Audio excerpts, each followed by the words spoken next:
खरं तर काही गोष्टी आपल्याकडनं राहून गेल्या, आपल्या पंतप्रधानांकडनं पण राहून गेल्या. जो इराण इतकी वर्ष आपल्याला साथ देत होता,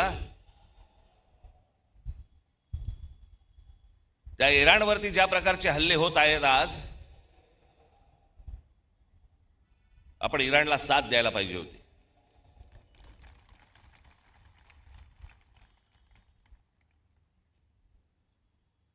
या देशामध्ये येणारं सगळं बरचसं तेल हे इराणमध्ये येतं, ते आपल्याला रुपयामध्ये देत आले. पुढचं मला माहित नाही, पण खामेनी गेल्यानंतर देखील आपल्या देशाच्या पंतप्रधानांनी कुठचंही निषेधाचं एक स्टेटमेंटही काढलं नाही, हल्ल्यावरती कुठचं स्टेटमेंट काढलं नाही.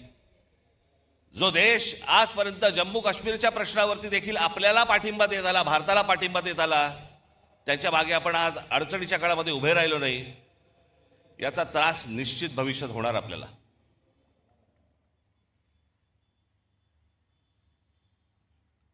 आज सगळ्या बाजूने समजतच नाही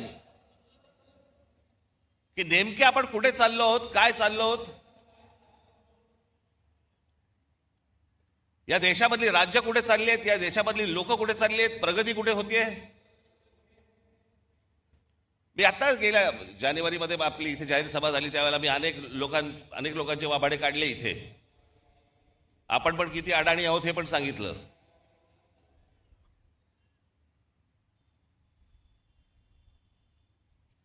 हे जे मी तुम्हाला सांगतो हे लक्षात ठेवत जाय, विसरत जाऊ नका.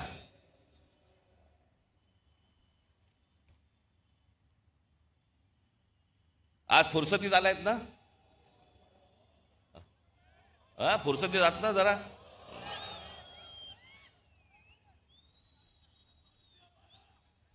काय उद्या 12 वाजे मी एकट्याने भाषण करत बसायचं, तुला काय बसून ऐकायला.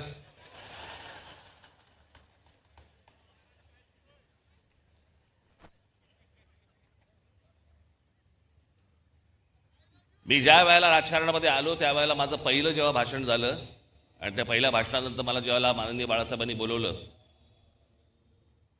एक वाक्य सांगितली होती त्यावेळेला, काही जसं स्क्रू फिट व्हावा ना तशी आतमध्ये गेली ती वाक्य. त्यावेळेला त्यांनी मला सांगितलं होतं की भाषण जेव्हा करशील तेव्हा एक गोष्ट लक्षात ठेव, काय बोललो याला महत्व नाही, आज तू येऊन त्यांना काय दिलंस याला महत्व आहे. समोरच्यांना विचार करायला काय दिलंस.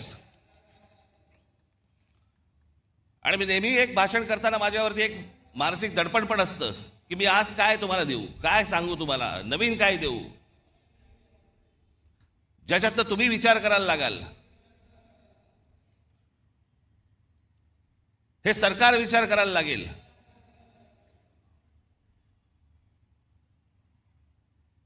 पण आज तुम्हाला सगळ्यांना, देशालाच अख्ख्या करमणुकीमध्ये गुंतवून ठेवले. करमणुकीमध्ये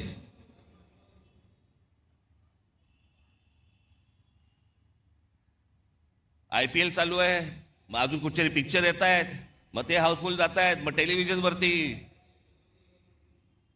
मी आज तुम्हाला सगळ्यांना एक नम्र विनंती करणार आहे, महाराष्ट्राच्या हितासाठी नम्र विनंती करणार आहे.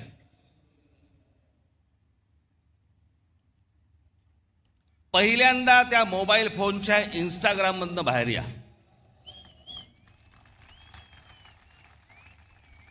सकाळी संडास नाही, लवकर बाहेर याल.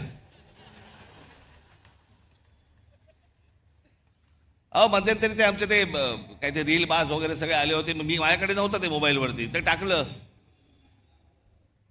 ते गुंतायला होतं त्याच्यात.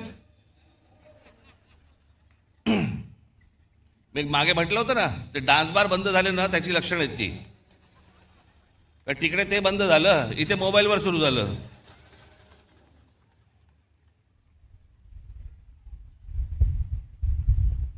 हे मी तुम्हाला का सांगतोय, कारण तुम्हाला गुंतवून ठेवलंय आतमध्ये.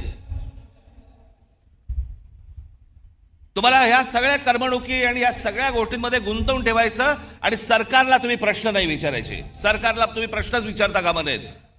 तुम्ही इतके अडकून आतमध्ये गेले पाहिजेत की त्या गोष्टींचा विचारही तुम्ही मनामध्ये आणता.